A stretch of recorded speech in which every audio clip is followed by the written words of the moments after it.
Last video में हमने जो पढ़ा था उसका एक रिकैप कर लेते हैं। जैसे कि हमने ये इनके बारे में बात की थी कि रिएजेंट्स कैसे ब्रेक होते हैं, इलेक्ट्रोफिलिक पार्ट और न्यूक्लियोफिलिक पार्ट, इनमें क्या होता है। एक्चुअली बहुत इंपॉर्टेंट पार्ट है, इसलिए इसको रिवाइज करना ज़रूरी है। तो हमने क्या देखा था, जो कि ना ये तो हमें पता ही है, इलेक्ट्रोफाइल है मतलब इलेक्ट्रॉन की कमी, तो वो कहीं ना कहीं उसके ऊपर प्लस चार्ज आता है। और न्यूक्लियोफाइल होते हैं उनके ऊपर माइनस चार्ज आता है या उनके पास लोन पेयर होते हैं। ठीक है, ये बात तो हमने पढ़ चुकी है। और HCl है, जैसे HCl, तो इसमें हमें पता है इनका ब्रेक होगा तो ये H पॉजिटिव और Cl नेगेटिव में बनेंगे। और पॉजिटिव वाले को क्या हम इसको इलेक्ट्रोफाइल बोलते हैं, और Cl नेगेटिव होगा इसको न्यूक्लियोफाइल बोल दिया। तो ये बात याद रखनी है। HCl HBr हो गई, ये तीनों हेलोजन है, तो मैं इसको HX लिख दूंगा जनरलाइज करने के लिए। और ये X नेगेटिव में और H पॉजिटिव में ब्रेक हो जाएगा। ठीक है, और क्या हमने इसी रिएक्शन को ये बोला था, हाइड्रो हेलोजिनेशन। हाइड्रो हेलोजिनेशन, इस रिएक्शन को हाइड्रो हेलोजिनेशन बोलते हैं। ठीक है, और इसका पाथ होता है क्लासिकल कार्बोकैटायन बनाता है। क्लासिकल मतलब नॉर्मल वाला कार्बोकैटायन बनाता है। उसके बाद हमने देखा था DCl को। डी एक हाइड्रोजन का ही आइसोटोप है जिसको ड्यूटेरियम बोलते हैं। तो इसका डी पॉजिटिव और Cl नेगेटिव में ब्रेक होएगा ये, और ये Cl नेगेटिव न्यूक्लियोफाइल है। ये जो तीन केस हैं, ये तीनों में सेम चीज़ होती है, बहुत इंपॉर्टेंट है। H पॉजिटिव स्लैश H2O दिया जाए तो ये समझ लेना ये इलेक्ट्रोफाइल है, ये न्यूक्लियोफाइल है। H3O पॉजिटिव दिया जाए तो समझ लेना, अगर एक H इसमें से निकालेंगे ना H पॉजिटिव बनाने के लिए, तो बच जाएगा H2O। H3 है ना, H3O, अगर एक H हटाया तो H2O बन जाएगा। तो फिर ये सेम वही केस बन गया, ये फर्स्ट वाला, इसलिए इसको भी मत भूलना। एक H हटा के देखना, H पॉजिटिव स्लैश H2 वाला केस बन जाएगा। और H2 हमारे पास न्यूक्लियोफाइल है क्योंकि इसके पास लोन पेयर्स हैं। डाइल्यूट H2SO4 में भी सेम केस होता है। इसके लिए भी डाइल्यूट है ना, डाइल्यूट, तो इसमें से वाटर बहुत ज़्यादा होता है और H2SO4 में से H पॉजिटिव आ सकता है और वाटर हमारे यहाँ से न्यूक्लियोफाइल बन जाएगा। तो इसका लिखेंगे H पॉजिटिव और H2O हमारे पास ये क्या है, न्यूक्लियोफाइल। ROH भी ऐसा ही होता है।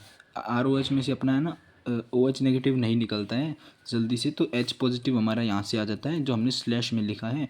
और एज इट इज़ ROH हमारे पास न्यूक्लियोफाइल की तरह काम करता है क्योंकि O के पास लोन पेयर होते हैं। और अब आती है बात RCOOH की।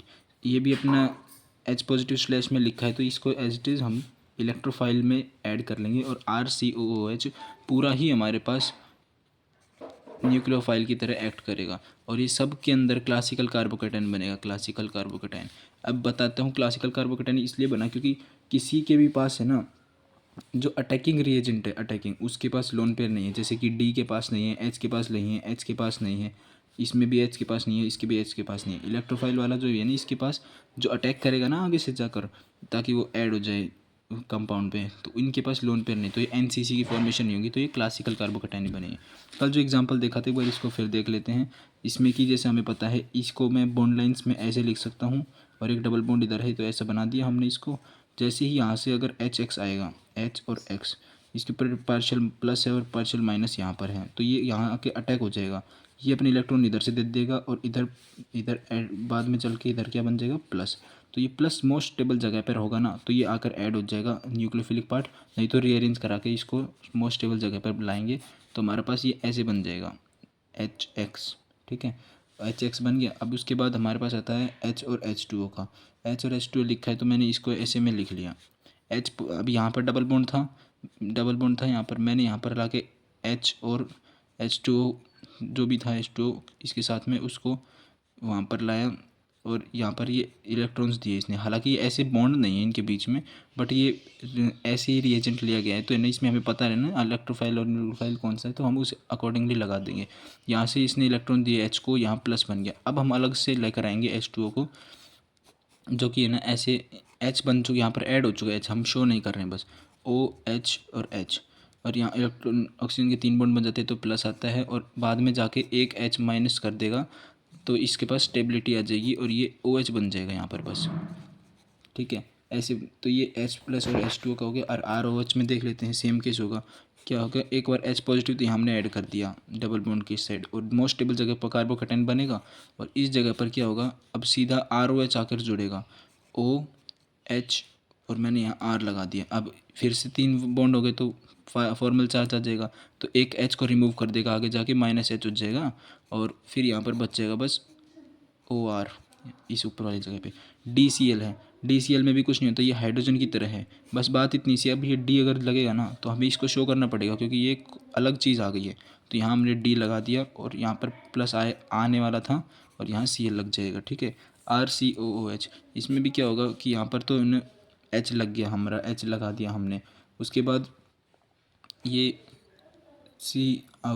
RCOO था, तो ये O यहाँ पर लगेगा, डबल बॉन्ड C, और ये C के साथ R भी था और OH भी था। देखा कहा था ना, RCOOH। तो ये ऐसे में इसमें ऐड हो जाएगा। कार्बन की 1 2 3 4 बॉन्ड पूरी हो चुकी हैं, ठीक है। ये ऐसे कंपाउंड ऐसे बनेगा स्ट्रक्चर। बट ऑक्सीजन की कितनी बॉन्ड बन गई? 3। तो क्या मैं यहाँ प्लस लगा दूँ? हाँ, कोई शक ही नहीं है कि यहाँ पर प्लस आ जाना चाहिए।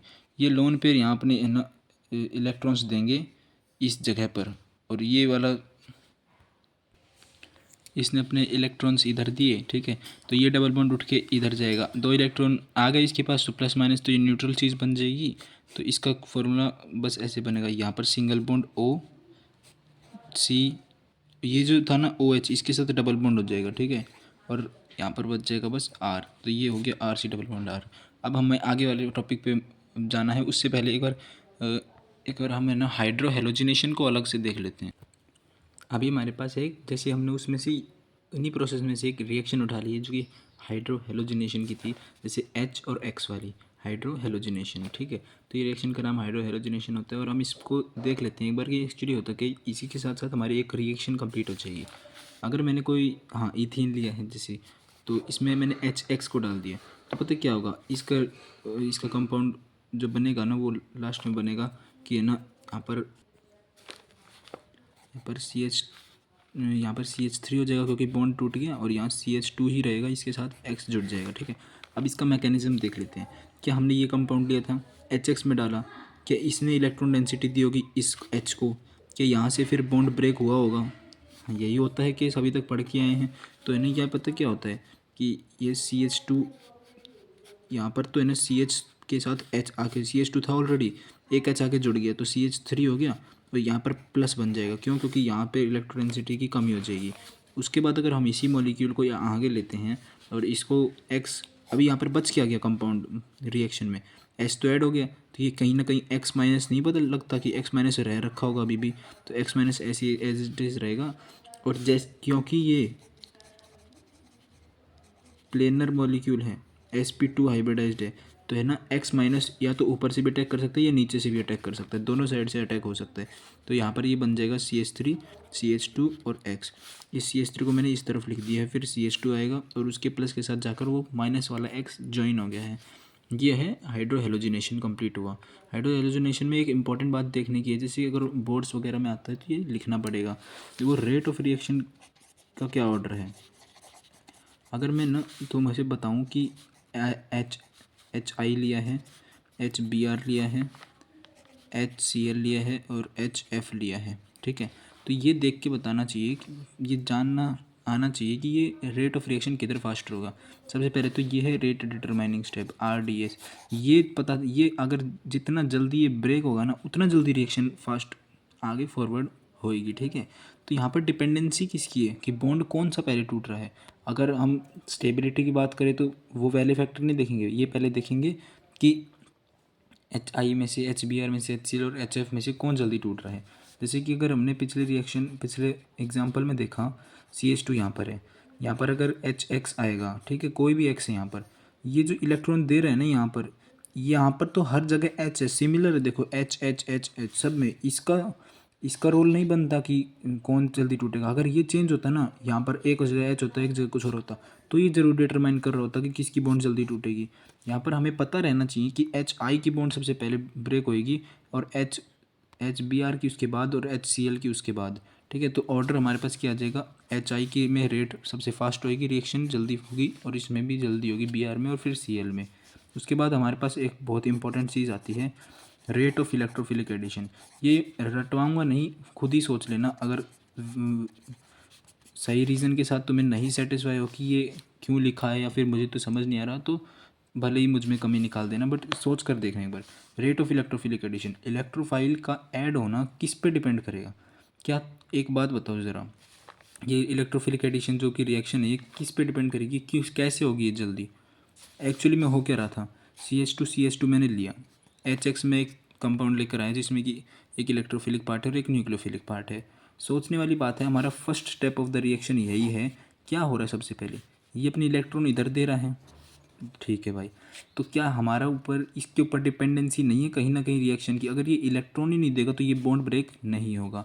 तो सबसे मेन बात तो यही है कि इलेक्ट्रॉन दे, न्यूक्लियोफिलिसिटी पे डिपेंड करता है कि ये कितना इलेक्ट्रॉन जल्दी दे सकता है। न्यूक्लियोफिलिसिटी भी तो यही पड़ी थी ना, टेंडेंसी टू गिव इलेक्ट्रॉन्स। तो हमारे पास यहाँ पर फर्स्ट डिपेंडेंसी है रेट ऑफ इलेक्ट्रोफिलिक एडिशन की, कि न्यूक्लियोफिलिसिटी होनी चाहिए, फिलिसिटी, और जो कि क्या होता है, इलेक्ट्रॉन डेंसिटी होनी चाहिए ऑफ एल्कीन। एल्कीन ही तो है हमारे पास ये। न्यूक्लियोफिलिसिटी जितनी ज़्यादा होगी उतनी जल्दी इलेक्ट्रॉन्स उसको डोनेट करेगा। सेकंड हमारे पास क्या आता है, हमने यहाँ पर, ठीक है, यहाँ पर हमने इसको ब्रेक करा दिया, एक तो एडिशन हो गया है, अभी एक कार्बोकैटायन बनेगा। क्या अगर यहाँ पर और 2 3 CH3 CH2 होते, क्या हम इसको रीअरेंज कराते हैं? नहीं, हमेशा कराएंगे कार्बोकैटायन को यहाँ पर रीअरेंज। क्यों? क्योंकि हमें उसको मोस्ट स्टेबल जगह पर लेकर जाना है। इसी मॉलिक्यूल में हमारे को ना ये कोई चॉइस ही नहीं बची, यहाँ भी उतने स्टेबल है, यहाँ भी उतने स्टेबल है, इसीलिए हम कुछ बोल नहीं रहे हैं यहाँ पर। तो ना कार्बोकैटायन ऑलरेडी स्टेबल है, तो क्या हम एक और वे स्टेबिलिटी ऑफ कार्बोकैटायन को भी रेट ऑफ रिएक्शन का फैक्टर मानते हैं कि नहीं? स्टेबिलिटी जितनी ज़्यादा होगी उतनी जल्दी रिएक्शन होगी, स्टेबिलिटी ऑफ कार्बोकैटायन, ठीक है। जैसे कि अगर ये कंपाउंड है, ये कंपाउंड है, अगर इसमें मैंने इलेक्ट्रोफिलिक एडिशन कराया तो है ना, इलेक्ट्रोफिलिक पार्ट तो यहाँ चला जाएगा, ठीक है, जिसको कमी है, जैसे कि H पॉजिटिव हुआ, कोई भी पॉजिटिव वाला पार्ट हुआ, और नेगेटिव यहाँ पर जैसे H जोड़ दिया, ठीक है, HX था फॉर एग्जांपल, HX को ही ले लेते हैं। तो यहाँ पर क्या बनेगा, दूसरी साइड डेंसिटी की कमी हो जाएगी, इसने इलेक्ट्रॉन दे दिए, यहाँ पर कमी हो जाएगी तो कार्बोकैटायन बना। अब यहाँ पर हम सीधे X को ऐड नहीं करेंगे, ये कार्बोकैटायन पहले इधर जाएगा इस पोजीशन पे, फिर ये कार्बोकैटायन इस पोजीशन पे आएगा, ये है मोस्ट स्टेबल। 3 यहाँ से मिल रहे, 3 यहाँ से मिल रहे, 2 यहाँ से मिल रहे हैं, 3 3 6 7 8, तब जाकर यहाँ पर एक्स आके बाद में जुड़ जाएगा, ठीक है। तो स्टेबिलिटी ऑफ कार्बोकैटायन पे भी rate of electrophilic addition depend करता है। थर्ड मोस्ट फैक्टर होता है हमारे पास 1 inversely proportional to the stability of alkene. Alkene की स्टेबिलिटी कितनी है उसके इन्वर्सली प्रोपोर्शनल है। अगर एल्कीन ज़्यादा स्टेबल है तो rate of reaction come, alkene की स्टेबिलिटी कम है तो रेट ऑफ रिएक्शन ज़्यादा। बट ये बात जानने की है कि है ना, हमारे पास ये थर्ड फैक्टर कब देखना है, जब फर्स्ट और सेकंड काम ना करें। ये बात इतना ध्यान से सोचना, क्योंकि बच्चे पहले ही क्वेश्चंस में स्टेबिलिटी ऑफ एल्कीन देखने लग जाते हैं, बट ये काम नहीं करना है। ये काम तब करना है जब हमारे पास न्यूक्लियोफिलिसिटी भी फेल हो जाए, स्टेबिलिटी ऑफ कार्बोकैटायन से भी हमें कुछ ना समझ आए, तब जाकर हम इसमें आएंगे। नहीं तो बच्चे पता है क्या कर देंगे, जैसे ये है, मैं बताता हूँ, एक ये कंपाउंड है और एक ये कंपाउंड है। एल्कीन की स्टेबिलिटी एक बार मैं बस बता रहा हूँ, पहले नहीं देखनी हो कभी भी। एल्कीन की स्टेबिलिटी क्या है, यहाँ पर 3 alpha H 3 alpha H 6 alpha H हुए, और इस एल्कीन की स्टेबिलिटी क्या है, 3 और 3 6, 3 और 3 6, तो 6 6 12 अल्फा एच से स्टेबलाइज है। तो है ना, स्टेबिलिटी ऑफ एल्कीन के इन्वर्सली प्रोपोर्शनल है, तो जिसकी कम स्टेबिलिटी कम उसकी रेट ऑफ रिएक्शन ज़्यादा, तो इसकी कम है रेट ऑफ स्टेबिलिटी क्योंकि 6 अल्फा एच हैं, तो रेट कितना होगा इसका, रेट इसका बढ़ जाएगा। बट बच्चे ऐसा मार्क कर देंगे, बट हमने क्या कहा, सीक्वेंस में चलना है। अगर ये 2 फेल हों तब जाके ही हमें थर्ड पे जाना है। सबसे पहले एक बार ये सोचो, इसको यहाँ से भी इलेक्ट्रॉन मिल रहे हैं, इसको भी यहाँ से इलेक्ट्रॉन, यहाँ से इलेक्ट्रॉन, ये 12 अल्फा एच से स्टेबलाइज है। क्या ये इसकी न्यूक्लियोफिलिसिटी बढ़ नहीं जाएगी? क्या ये सबसे पहले इलेक्ट्रॉन्स देने के लिए तैयार नहीं रहेगा? इसके पास इतनी इलेक्ट्रॉन डेंसिटी है, देखो यहाँ लिखा है इलेक्ट्रॉन डेंसिटी ऑफ एल्कीन, तो इतनी न्यूक्लियोफिलिसिटी इसकी ज़्यादा है और इसकी कम है, तो ये इलेक्ट्रॉन पहले देगा या ये? जाहिर सी बात है ये पहले इलेक्ट्रॉन दे देगा अपने, और ये पहले इलेक्ट्रॉन देगा, तो रेट ऑफ रिएक्शन और ऑलरेडी यहाँ पर बढ़ जाएगा। तो ये वाला आंसर है ना, इसके सेटिस्फाई करते हुए भी हम नहीं रखेंगे, क्योंकि हमें फर्स्ट प्रायोरिटी किसको देनी है, न्यूक्लियोफिलिसिटी को, उसके बाद स्टेबिलिटी ऑफ कार्बोकैटायन को देनी है, ठीक है। अगर यहाँ पर स्टेबिलिटी ऑफ कार्बोकैटायन की बात करते हो तो चाहे यहाँ बना लो या यहाँ बना लो, ऐसे यहाँ पर ऐसे इस तरफ से देखो, इस तरफ से अगर कोई आएगा ना HBr, तो यहाँ से इलेक्ट्रॉन इसको मिल जाएंगे, H को, यहाँ H ऐड हो जाएगा और Br नेगेटिव रिएक्शन में रहेगा तो यहाँ पर प्लस बन जाएगा, तो Br नेगेटिव आके यहाँ पर अटैच हो जाएगा। ये बात थी हमारी हाइड्रो हेलोजिनेशन की। अभी ये रिएक्शन का मैकेनिज्म भी याद रखना कि HX आता है, ये अपने इलेक्ट्रॉन्स देता है और यहाँ पर बॉन्ड ब्रेक होता है। आगे आकर ये इलेक्ट्रोफिलिक पार्ट जुड़ जाएगा और न्यूक्लियोफिलिक पार्ट वेट करेगा रिएक्शन में। जैसे ही कार्बोकैटायन स्टेबल जगह पहुँचेगा, न्यूक्लियोफाइल भी आकर हमारे पास यहाँ ऐड हो जाएगा और ये हमारे पास आंसर बन जाएगा। अभी हमने ये एक रिएक्शन उठा ली बीच में से, इसके ऊपर हमने बात कर ली पूरे अच्छे तरीके से, और इसका रेट भी देख लिया। रेट ऑफ, हमें याद क्या करना है, रेट ऑफ इलेक्ट्रोफिलिक एडिशन हमें याद करना है। ये 3 पॉइंट होते हैं भाई इसके, ये बहुत इंपॉर्टेंट है, इन पर डिपेंड करता है। अभी हम पढ़ते हैं, जैसे हम उसमें पढ़ रहे थे ना इलेक्ट्रोफिलिक एडिशन रिएक्शन में ही, हमने विदाउट लोन पेयर वाले तो पढ़ लिए। अब हमारे पास है ना विद लोन पेयर वालों की बात अभी बाकी है करनी, वो करेंगे ज़रा। अभी हमारे पास आता है second part of this concept. देखिए बहुत इंपॉर्टेंट है। इसमें क्या होता है कि ये इलेक्ट्रोफाइल विद लोन पेयर होते हैं। एक बार सोच के देखना, X2 लिखा है कोई भी हेलोजन, अगर मैंने Br2 लिख दिया, Br के पास अकेले के पास भी लोन पेयर हैं, और Br2 लिखा जाएगा तो भी उसके पास लोन पेयर हैं ही, लोन पे। ये CCl4 तो एक वो क्या है, सॉल्वेंट है, हमने लिए हैं। तो जब X2 हमारे पास है, X और X ऐसे आके अटैक करेंगे। एक बार माइंड में सोचना, मैंने अगर इसको इलेक्ट्रोफिलिक पार्ट बोल दिया तो ये हटने के बाद X माइनस बनेगा, तो ये भी तो इलेक्ट्रोफिलिक पार्ट ही होगा। तो इसमें दोनों सेम ही रहेंगे, X प्लस बन जाएगा और एक न्यूक्लियोफाइल बनेगा जो दूसरा, वो X माइनस बन जाएगा। अब दूसरा केस आता है Br2 इन H2O। ठीक है, देखा जाए तो Br2 लिखा है तो Br हमारा पॉजिटिव, हमारा Br2 है। इसमें इसमें याद रखना कि हमारा हमेशा, हमने जब स्लैश H2O लिया है ना, हमारा H2O ही डोमिनेट करता है। क्योंकि बताता हूँ, H2O ही डोमिनेट करता है और वो न्यूक्लियोफाइल की तरह बिहेव करता है। Br2/H2O लिखा है तो मन में तो यही आ रहा है कि H2O लिख देंगे, और लिखेंगे भी। बट एक बार सोचने की बात आती है कि हम यहाँ पर इसको जब ब्रेक करेंगे तो Br नेगेटिव भी तो बन सकता है, Br नेगेटिव भी बनेगा, ऑफ कोर्स बनेगा, और हमारे पास न्यूक्लियोफाइल में H2O भी रहेगा। ठीक है, बात ये आती है कि ये H2 है ना, वाटर इसको घेर लेगा, इसको सॉल्वेट कर देगा, इसलिए ज़्यादा डोमिनेटिंग इफेक्ट H2O का आता है। और हम न्यूक्लियोफाइल अपना किसको कंसिडर करेंगे, H2O को। नेक्स्ट क्वेश्चन में भी याद रखना, Br2/H2O अगर ब्राइन सॉल्यूशन को ही NaCl का कहते हैं, और ये HOBr में है, HOBr है, या फिर Br2/H2 दे रखा हो अकेला, या दे रखा हो HOBr, तो है ना Br पॉजिटिव प्लस H2O लेना है, या फिर OH नेगेटिव भी यहाँ पर H2O से ही निकल के आ सकता है, OH नेगेटिव। मेजरली कौन सा याद रखना है, H2। थर्ड हमारे पास है Br2/H2O, तो इसमें भी सेम केस बनेगा, Br पॉजिटिव और यहाँ H2 न्यूक्लियोफाइल की तरह एक्ट करने लग जाएगा। ठीक है, और इसमें भी आ सकते हैं, मैं बता देता हूँ कि Br नेगेटिव भी आ सकता है और Cl नेगेटिव भी आ सकता है NaCl से, बट इन दोनों को ये सॉल्वेट कर देगा घेर के वाटर। तो डोमिनेटिंग कौन होगा, H2O ही रखेंगे, H2O।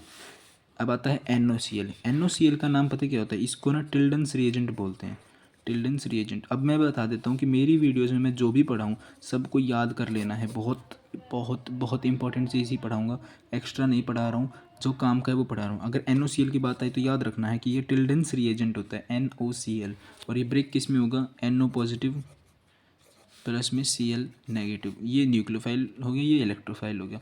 और IN3 होता है, जो ये होता है I पॉजिटिव में ब्रेक और N3 नेगेटिव में ब्रेक। जैसे कि अब बात आती है कि जिन सबके पास लोन पेयर थे, Br2 X2 Br2 NO, N के पास थे, यहाँ पर I के पास थे, I भी तो क्या है, हेलोजन ही है। तो हमारे पास ना यहाँ सब जगह NCC बनता है, सब जगह NCC बनेगा, क्योंकि हमने यही बात करी थी, जिसके पास लोन पेयर है अगर वो आके अटैक कर रहा है तो NCC की फॉर्मेशन हो जाती है। ये मैं एक बार रिकैप करा देता हूँ, बट ये याद रखना, इलेक्ट्रोफिलिक एडिशन रिएक्शंस को सीखने के लिए ये 2 पार्ट आने चाहिए। एक तो जो कि बिना लोन पेयर वाले कंपाउंड्स थे उनका ब्रेक कैसे हो रहे हैं, वो कुछ मैंने बताया, बस उतना याद रख लेना। जैसे और यहाँ पर कुछ रिएजेंट्स हैं जो कि लोन पेयर के साथ है, वो कैसे ब्रेक हो रहे हैं, अगर ये ब्रेक करना आ गया ना तब समझ आ जाएगा। जैसे कोई भी एल्कीन होगी ना, तो इसमें यहाँ पर आप प्लस वाला डाल देना, और जिधर भी वो बने कार्बोकैटायन या तो रीअरेंज करा लेना, और जिधर भी कार्बोकैटायन मोस्ट स्टेबल हो वहाँ आप न्यूक्लियोफिलिक पार्ट एडिशन करा देना। बस इतना ही कंसेप्ट है, इसमें बहुत हार्ड नहीं है कुछ भी। X2/Cl2 है तो X पॉजिटिव X नेगेटिव में ब्रेक हो गया है। Br2/H2, H2 आ गया तो हमें क्या करना है, H2O को न्यूक्लियोफाइल बना देना है। तो Br पॉजिटिव यहाँ इलेक्ट्रोफाइल बना, H2O यहाँ पर क्या बना, न्यूक्लियोफाइल बना। Br2/H2O NaCl में है तो Br पॉजिटिव बना, और H2 यहाँ फिर से H2O यहाँ पर फिर से आ गया। NOCl, इसको टिल्डन्स रिएजेंट बोलना है, बिल्कुल नहीं भूलेंगे, और NO पॉजिटिव और Cl नेगेटिव में ब्रेक हो जाएगा। IN3 तो इसको एजाइडाइन बोलते हैं शायद, तो I पॉजिटिव और N3 नेगेटिव में इसको ब्रेक कर दिया जाएगा। अब ये ना एक डाउट मन में आ रहा होगा कि एनसीसी को ओपन कैसे करते हैं। आज तक कभी क्लास में समझ ही नहीं आया कि एनसीसी को ओपन कैसे किया जाता है।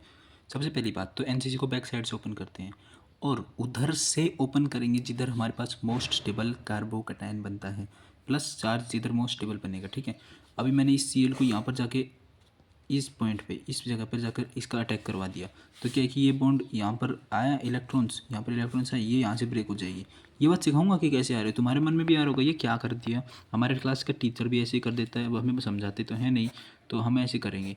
जैसे ये यहाँ से ब्रेक हो चुका है, यहाँ आ गया ये वाला बी आर टूट के। अब जैसे इसके दो बॉन्ड थे, वैलेंसी तो एक ही होती है, बॉन्ड तो एक बना सकता है, तो फॉर्मल चार्ज था वो हट जाएगा क्योंकि बस अब एक ही बॉन्ड बना लिया है।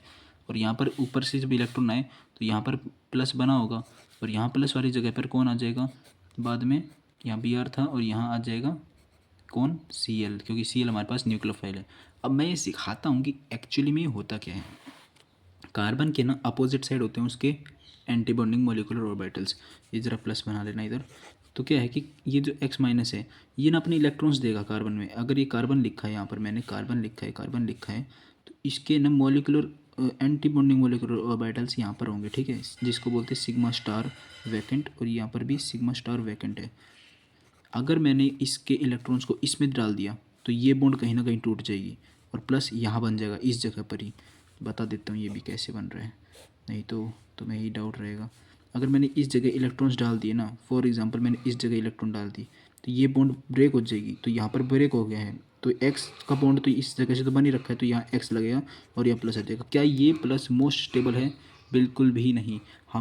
हम एनसीसी में ना कार्बोकैटायन को रीअरेंज नहीं कराते, ये बात याद रखना। एनसीसी में रीअरेंज नहीं कराएंगे, एनसीसी में हम ऑलरेडी उस जगह पर ही बनाएंगे जिधर वो मोस्ट स्टेबल बनेगा। तो ये तो मोस्ट स्टेबल नहीं है। अगर कहीं ना कहीं यहाँ होता तो इसको यहाँ पर अभी क्या मिल रहा है, एक बॉन्ड दो बॉन्ड तीन बॉन्ड, एक ही एच का अल्फा एच मिल रहा है। और अगर ये यहाँ होता ना तो इसको तीन यहाँ से, तीन यहाँ से और एक या दो यहाँ से मिलता, तो कहीं ना कहीं तो बढ़ ही जाता। तो हम ये वाला सीन नहीं करेंगे। हम इसके यहाँ पर एंटी बॉन्डिंग में इलेक्ट्रॉन्स देंगे। यहाँ पर एंटी बॉन्डिंग में इलेक्ट्रॉन्स दिए ना तो ये जाके ब्रेक हो जाएगा और ब्रेक होने के बाद क्या बनेगा, ये ऐसे गया, ये वाला एक्स तो ब्रेक होने के बाद इस जगह पर लटका रह जाएगा। ये एक्स लगा दिया और इधर प्लस बना था और उस प्लस पे हमने क्या लगा दिया, एक्स माइनस। हमारे पास तो अभी एक्स माइनस है, इसीलिए एक बात याद रखना कि बच्चे बोलते हैं कि सर ये नीचे से अटैक कर लेगा, और नीचे से अटैक करेगा तो क्या होगा, नीचे से अटैक इसलिए नहीं कर पाएगा कि यहाँ हिंड्रेंस होगी। हिंड्रेंस मतलब कि रिपल्शन बढ़ जाएगा, बट एक्चुअली बात ऐसी है, सब कुछ भी नहीं होता है। रिपल्शन का केस कहाँ से आएगा? अरे यार तुम सोच कर देखो, जब उसके एंटी बॉन्डिंग मोलिकुलर ऑर्बिटल पीछे से है, पीछे प्रेजेंट हैं, जिनके अंदर हम इलेक्ट्रॉन डाल सकते हैं, तो हम आगे से जाने का कोई मतलब ही नहीं बनता। आगे हिंड्रेंस विंड्रेंस सब दूर गई, जहाँ पर मोलिकुलर ऑर्बिटल्स ही पीछे हैं एंटी बॉन्डिंग में, एंटी बॉन्डिंग के, तो उधर से ही तो इलेक्ट्रॉन्स डालेंगे। वो जो हम इसलिए ऊपर से जा रहे हैं बैक साइड से, यहाँ पर तुम एंटी बॉन्डिंग मोलिकुलर ऑर्बिटल है ही नहीं कार्बन के, तो वहीं डाल के बॉन्ड को ब्रेक कराया जा सकता है। इसलिए ये एनसीसी पीछे से ओपन होती है। अब रीज़न समझ आया होगा कि क्यों हम बैक साइड से ही ओपन करते हैं।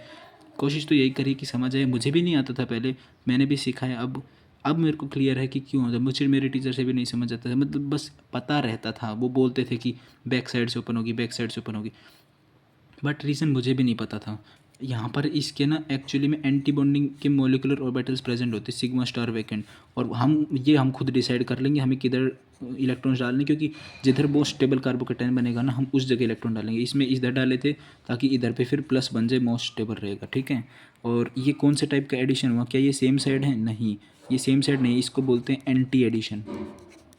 एंटी एडिशन या फिर ट्रांस बोल सकते हैं, ट्रांस एडिशन, क्योंकि जो ये होता है ये अपोजिट होता है, और सेम साइड वाले होते हैं सिन या फिर सिस एडिशन।